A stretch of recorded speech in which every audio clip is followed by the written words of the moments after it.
Leukemia ialah sejenis kanser darah yang bermula di sumsum tulang tempat penghasilan sel darah. Salah satu jenis yang paling biasa terutamanya dalam kalangan kanak-kanak ialah leukemia limfositik akut ALL. Ia berlaku apabila badan menghasilkan terlalu banyak sel limfosit yang belum matang dan tidak berfungsi dengan baik. Antara simptom utama ALL termasuk keletihan, demam berulang, pucat, mudah lebam, sakit tulang dan bengkak kelenjar. Penyakit ini biasanya dikesan melalui ujian darah dan ujian sumsum tulang. Rawatan utama adalah kemoterapi dan dalam sesetengah kes, pemindahan sumsum tulang diperlukan. Walaupun ALL adalah penyakit serius, kadar kesembuhan semakin baik dengan rawatan yang berkesan dan pengesanan awal.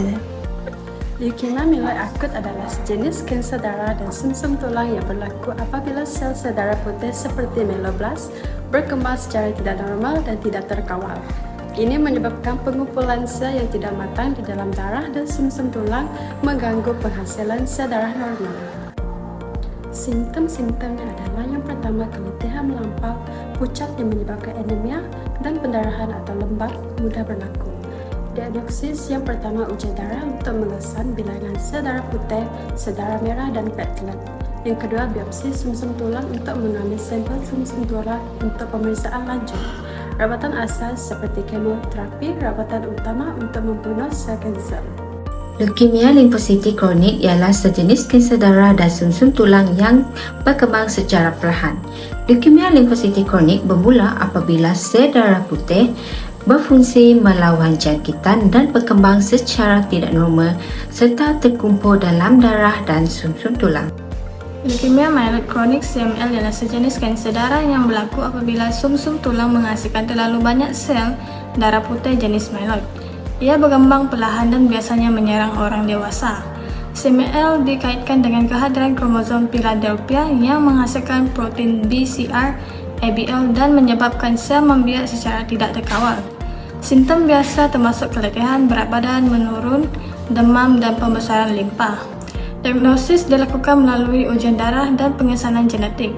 Rawatan utama ialah ubat perencat tirosin yang sangat berkesan dalam mengawal penyakit. Pematuhan kepada SOP, kebersihan dan keselamatan sangat penting untuk hasil ujian yang tepat dan elak risiko jangkitan.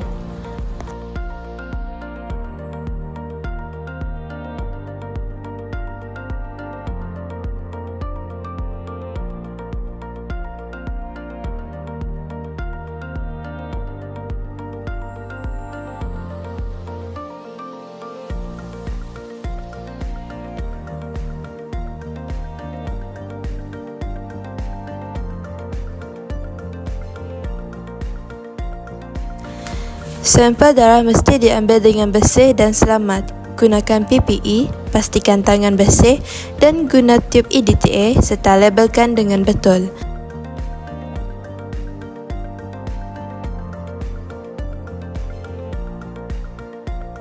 Simpan dalam suhu 2 hingga 8 darjah Celsius.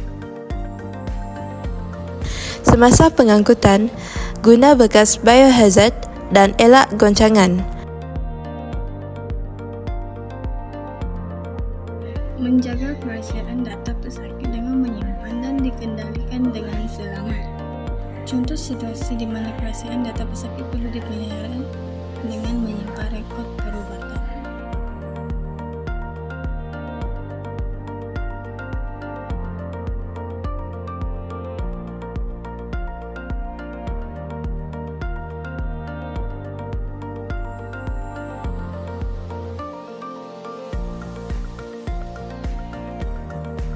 Selamat petang Puan, keputusan ujian darah Puan sudah tersedia. Doktor akan terangkan secara lanjut, tapi saya boleh beri gambaran awal dahulu.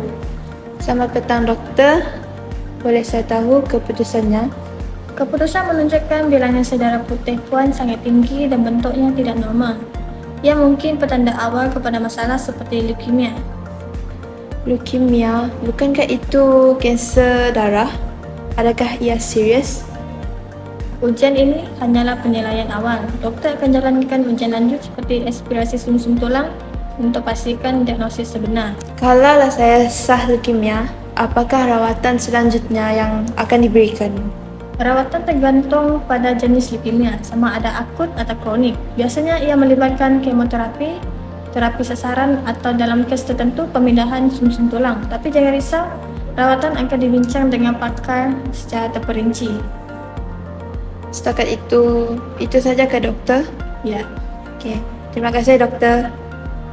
sama-sama Puan. Kami semua di sini akan bantu Puan sebaik mungkin. Sila berehat dan dapatkan sokongan keluarga juga. Pematuhan kepada piawaian dan akreditasi makmal. Kepentingan pematuhan MS-ISO 15189 adalah menjamin keputusan ujian yang tepat dan konsisten, mengurangkan risiko kesilapan dalam pengendalian sampel, melindungi data pesakit dengan selamat, menunjukkan makmal beroperasi secara profesional dan kompeten, serta meningkatkan kepercayaan pesakit dan pihak hospital. Etika dan profesionalisme sangat penting dalam bidang hematologi kerana ia memastikan integriti keputusan makmal dan menjaga hak serta rahsia pesakit. Untuk meningkatkan amalan profesional, antara cadangan yang boleh dilaksanakan ialah penggunaan sistem digital yang selamat, label sampel yang jelas dan komunikasi yang berkesan antara ahli pasukan. Dengan cara ini, kita dapat memastikan setiap sampel dan data pesakit dikendalikan dengan penuh tanggungjawab dan amanah. Dalam bidang hematologi, profesionalisme dan etika memainkan peranan penting dalam memastikan rawatan yang berkesan dan berintegriti.